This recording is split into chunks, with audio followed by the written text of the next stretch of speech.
RSS గ్రౌండ్లో నిర్వహిస్తున్న హిందూ సమ్మేళన కార్యక్రమానికి విచ్చేసినటువంటి ముఖ్యులు అప్పల ప్రసాద్ గారు, గీతామ్మ గారు, ఇక్కడ ఇన్ని కాలనీల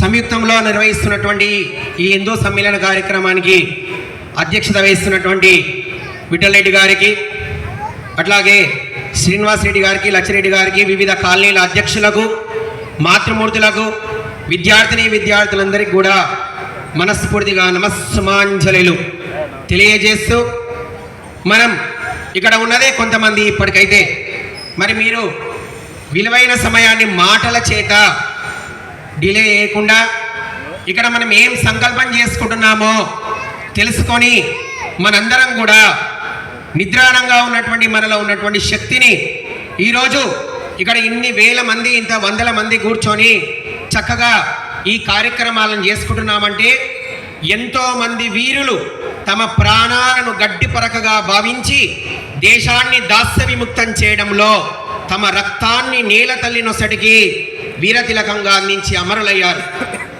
ఎంతోమంది వీరులు, త్యాగధనులు ఈరోజు ఈ సంఘ్ 100 సంవత్సరాల సందర్భంగా హిందూ సమ్మేళన కార్యక్రమాలను రూపకల్పన చేసిరు.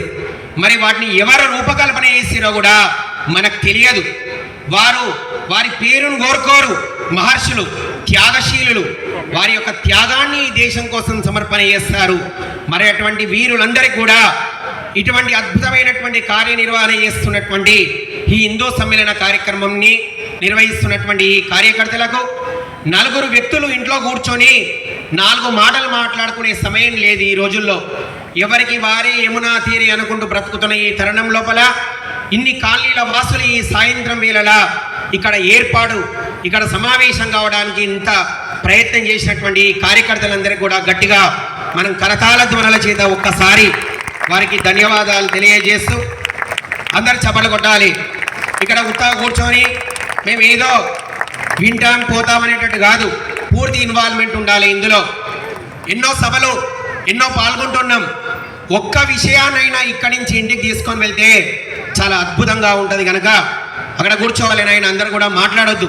కొంతమంది ఒక్కసారి మనందరం కూడా అమ్మవారికి మనలో ఒకసారి శక్తి నిండడానికి ఆ రామచంద్రమూర్తిని గట్టిగా, మరి వాళ్ళు రక్తాన్ని అర్పించారు, మనం చెమట కూడా అర్పించాల్సిన అవసరం లేకుండా వాయుదేవుడు చల్లని గాలి కూడా వీస్తున్నాడు కనుక పిడికిలి బిగించి గట్టిగా చేయి పైకి లేపి జై అని నినాదాల చేత ముందుకు వెళ్దాం. అడిగా స్వతంత్ర భారత్ మాతాకి. అందరూ కూడా గట్టిగా ఇంతేనా? ఈ జై అని శబ్దం ఈ ఎన్జిఓస్ కాలనీలో ఎన్ని బస్తీలు ఉన్నాయో అదంతా ప్రాకిపోవాలి. రాని వాళ్ళరే ఇంత బ్రహ్మాండమైన కార్యక్రమం అవుతుంది, మేము మిస్ అయినవా అన్నట్టు ఉండాలి. ఇంకా గడియా రాజారామచంద్ర భగవానికి, సనాతన హైందవ ధర్మకి. ఈరోజు 100 సంవత్సరాలు పూర్తయింది. మనం ఎంతో అంగరంగ వైభవంగా ఈ పండుగలన్నీ జరుపుకుంటున్నాం. అసలు ఇది హిందూ ధర్మం, హిందూ సమ్మేళనం అంటున్నాం. మరి ఇది మతమా ధర్మమా అంటే ఇది ఒక ప్రవక్త వల్లనో ఒక మనిషి వల్లనో ఏర్పడ్డది కాదు. అంటే ఆచరణ వల్ల ఋషయ క్రాంత దర్శన, ఋషుల మార్గాల ద్వారా ఏర్పడ్డది కనుక సనాతనమైనది, అయినా నిత్య నూతనమైనటువంటిది. మతము ధర్మం అంటే ఏమిటి అంటే ఒక వ్యక్తి ప్రతిపాదిస్తే దాన్ని మతము అంటాం. నేను ఇప్పుడు ఏదైనా ఒక మాట చెప్పిన అనుకోండి, అది పలానా నవీన్ శర్మ గారి మతం అండి, ఆయన అభిప్రాయం అండి అంటారు. కానీ ఆచరణ ద్వారా ఏర్పడితే దాన్ని మతము అనరు, అది ధర్మము అంటారు. అంత గొప్పది మన సనాతన ధర్మము. ఎంతోమంది ఋషులు, ఎంతోమంది మునులు తమ జీవితాన్ని దారపోసి వాళ్ళ పేర్లు కూడా మనకు తెలియవు. ఈరోజు ధర్మం అంటున్నారు. అసలు ధర్మం అంటే ఏమిటి అంటే మహాభారతంలో కర్ణపర్వంలో ఎత్తాడు. ధారణాత్ ధర్మమిత్యాహు ధర్మో ధారయతే ప్రజః యస్యాధారణ సంయుక్తం సధర్మ ఇది నిశ్చయః. ఏది పట్టుకుంటే పడిపోకుండా నిలబడతామో అదే ధర్మము అన్నాడు. అంత గొప్పది మన ధర్మం. ఎందుకు గొప్పది అంటే మన హైందవ ధర్మం తర్వాత ఎన్నో మతాలు ఏర్పడ్డాయి ఈ లోకంలో ఏర్పడ్డ క్రైస్తవ మతం అన్ని దేశాల పరిపాలనకు వెళ్ళింది. అవన్నీ క్రైస్తీకరణ జరపబడినాయి, క్రైస్తవ దేశాలుగా మారబడ్డాయి. తర్వాత వచ్చిన ఇస్లాం మతం ఏ దేశంలోకి వెళ్తే ఆ దేశాలు మొత్తం ఇస్లామీకరణ జరిగినాయి.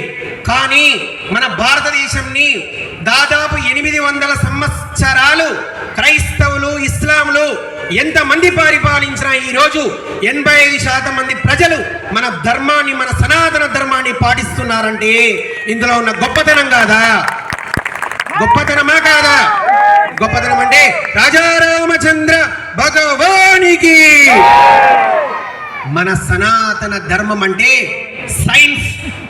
ఏం చెప్పిండు స్వామి వివేకానంద? సైన్స్ అభివృద్ధి చెందే కొలది ఇతర మతాలు నశిస్తాయి కానీ హిందూ ధర్మం వృద్ధి చెందుతుంది. అంత సైన్స్ మన ధర్మంలో ఉందని చెప్పారు. ఈరోజు ఈ హిందూ ధర్మం అంటున్నాం. హిందూ ధర్మానికి అసలు బేస్ ఏంది, ప్రామాణికమైంది అంటే వేదాలను శృతులు అంటారు, ఆమ్నాయములు అంటారు, అపౌరుషేయాలు అంటే ఒక రచించినవి కాదు, భగవంతుని ముఖం ద్వారా ఋషయ క్రాంత దర్శన, ఋషులు క్రాంతముగా దర్శించి మనకు అందించారు. నాయనలారా, ఈరోజు కొన్ని వేల సంవత్సరాలు వారిని గ్రంథస్థం చేయలే. శృతులు అన్నారంటే గురువుల ద్వారా శిష్యులు విని వారి శిష్యులకు అందించి ఇన్ని వేల సంవత్సరాలు మన వేదాలను కాపాడుకుంటున్నామంటే మన భారతీయులు ఎంత జ్ఞానవంతులు. వాళ్ళందరూ గట్టిగా మనం చప్పట్లు కొట్టాలి.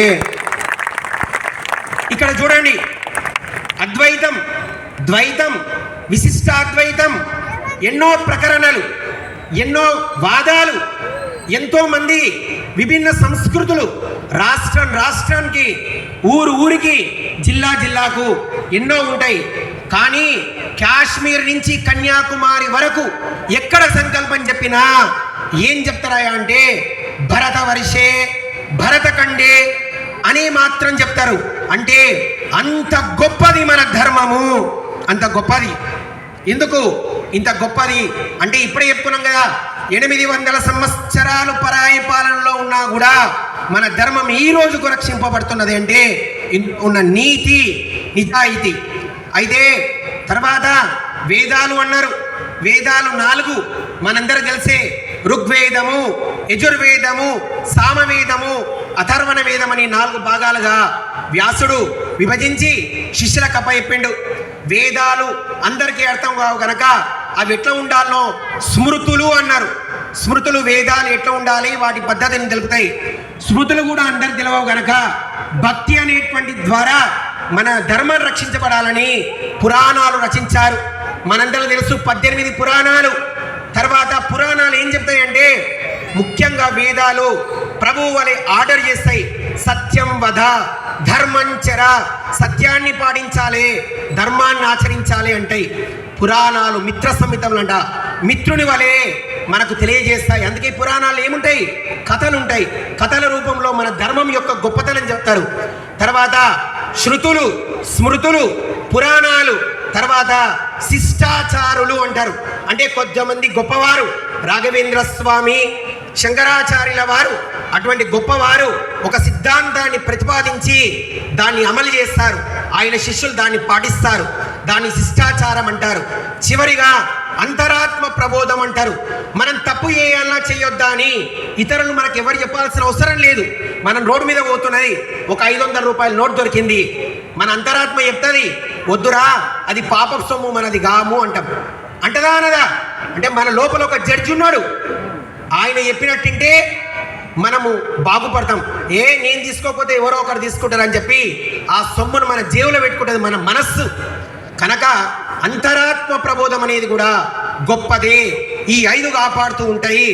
మన వేదాలలో, పురాణాల్లో అబ్బా చెప్పిండు ఆయన వేదాంతము అంటారు, ఈయన చెప్పిండు ఆయన పెద్ద బ్రహ్మ విద్య అని మనల్ని తక్కువ చేసి మాట్లాడతారు. 33 కోట్ల దేవీ దేవతలు ఉన్నారు అంటారు. మనం కూడా నిజమే అని నమ్ముతాం. ఎక్కడ ఉంటారండి 33 కోట్ల దేవతలు? మరి ఎవరు? ఇతరులు ఎవరైనా దాడి చేసినప్పుడు నాకెందుకులే, వాళ్ళు చూసుకుంటారు, వీళ్ళు చూసుకుంటారని కాదు, మనం వాదించగలగాలి. మనకు తెలియదు, మన పిల్లలకి ఎట్లా చెప్పగలుగుతాం? 33 కోట్ల దేవతలు ఎవరు అంటే ఏకాదశ రుద్రులు, ద్వాదశ ఆదిత్యులు, అష్ట వసువులు, అశ్విని దేవతలు. ఏకాదశం అంటే ఎన్ని? 11 రుద్రులు, తర్వాత ద్వాదశ ఆదిత్యులు 12 మంది ఆదిత్యులు, 8 మంది వసువులు, 2 అశ్విని దేవతలు.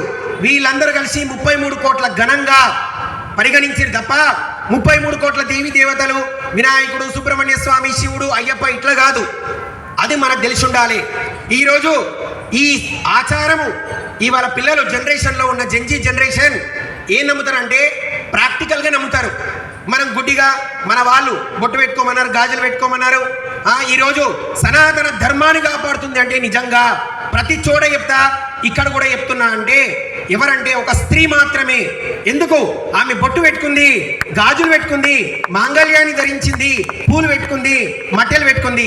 ఒక మొగాయన ఈరోజు సభ కనుక కాషాయ కండువాలు కప్పుకొని బొట్టు పెట్టుకొని వచ్చిండు, పైన షర్ట్ వేసుకొని బయటకు పోతే ఈయన హిందువా, ఈయన ముస్లిమా, ఈయన క్రిస్టియనా చెప్పలేం. కానీ ఒక స్త్రీని చూస్తే ఈమె నా హిందూ స్త్రీ అని చెప్పి మనం గుర్తిస్తాం. అంటే మన ధర్మాన్ని కాపాడుతున్నది ఎవరు? మాతృమూర్తులు. వారికి గట్టిగా చప్పట్లు కొట్టాలి మగవాళ్ళందరూ కూడా. సనాతన హైందవ మాతృమూర్తికి అమ్మల్లారా చేతులు జోడించి నేను ఒక్కడే చెప్తా. అటాన మాట్లాడొచ్చు, గంట మాట్లాడొచ్చు, కానీ మనకిచ్చిన సమయం చాలా తక్కువ. చాలా కార్యక్రమాలు, ఎంతోమంది మాట్లాడే వాళ్ళు ఉన్నారు కనుక అమ్మా ఈరోజు మన పిల్లల్ని పెద్ద పెద్ద ఇంటర్నేషనల్ స్కూళ్ళల్లో చదివిపిస్తున్నాం. మనం ఏమనుకుంటాం? నా పిల్లవాడు పెద్ద స్కూల్లో చదువుతున్నాడు, నేనేం చెప్పాల్సిన అవసరం లేదనుకుంటాం. నాయనలారా, ఇంటికి వచ్చినాక పిల్లవాడికి ఇవ్వాల్సింది ఏంటంటే సమయము. అది ఇవ్వకుండా మన ఫోన్లలో, మన సోషల్ మీడియాలో మనం చూస్తూ ఉంటే వాళ్ళకి ఎవరు చెప్తారు భాగవతం, ఎవరు చెప్తారు భగవద్గీత, ఎవరు చెప్తారు కథలు? స్కూల్లో చెప్తారా? అట్లా చెప్పకపోవడం వల్లనే ఈనాటి జనరేషన్లో ఈ ధర్మం గురించి కానీ ఈ ఆధ్యాత్మ గురించి కానీ తెలుస్తలేదు. తల్లిదండ్రులారా, ఒక్క విషయాన్ని ఇక్కడి నుంచి గమనించి వెళ్ళాలి. మీరు మీ పిల్లలకు సమయాన్ని కేటాయించండి. మన ఇతరుల మతస్థులు, ఇతర దేశీయులు, విదేశీ యాత్రికులు ఏం రాశారు? మెగస్తనీసు, షాయాన్, ఉయాన్ సింగ్ ఏం రాశారంటే భారతీయ స్త్రీలు చాలా జ్ఞానవంతులు, వాళ్ళు తమ పిల్లలకు చిన్నగా ఉన్నప్పుడే జ్ఞానాన్ని బోధిస్తారు, సత్యవంతులు, అమాయకులు, సత్య పరాక్రమం గలవారు అని రాసిరు. కానీ ఈరోజు మనకే రాదు విద్య. ఎట్లా ఉంది విద్య అంటే రాముని తోక పీవరుండిట్లని. రామునికి తోక ఎక్కడిది? ఎట్లా చదవాలి దాన్ని? రామునితో కపివరుండిట్లని. అది విద్య. ఈరోజు మన పిల్లలకి ఏం నేర్పిస్తున్నాం? ఏం శ్లోకాలు నేర్పిస్తున్నాం? ఒక్కటన్నా మనం నేర్పిస్తున్నామా? అంటే ఒక్క చిన్న కథ ద్వారా మనం ముందుకెళ్దాం. అందరికి వచ్చినటువంటి కథని చిన్నగా ఉన్నప్పుడు మన నాయనమ్మ, అమ్మమ్మ, తాతయ్యలను ఏమడిగేది? ఏదైనా కథ చెప్పండి అంటే ఏం చెప్పేవాళ్ళు? అందరు వినాలి, మాట్లాడొద్దు. ఏం చెప్పేవాళ్ళు? ఉండంగా ఒక రాజుకి 7 కొడుకులు. 7 కొడుకులు ఎక్కడ పోయిరు? మీరు చెప్పాలి, ఎక్కడ పోయిరమ్మా? వేటకు ఏం తెచ్చిరు? 7 చేపలు తెచ్చి ఏం చేసిరు? ఎండబెడితే ఎన్ని చేపలు ఎండలే? ఒక చేప ఎండలే. దాన్ని ఏమని అడిగిరు? చేప ఎందుకు ఎండలేదు అన్నది. ఏం చెప్పింది అది? గడ్డి మోప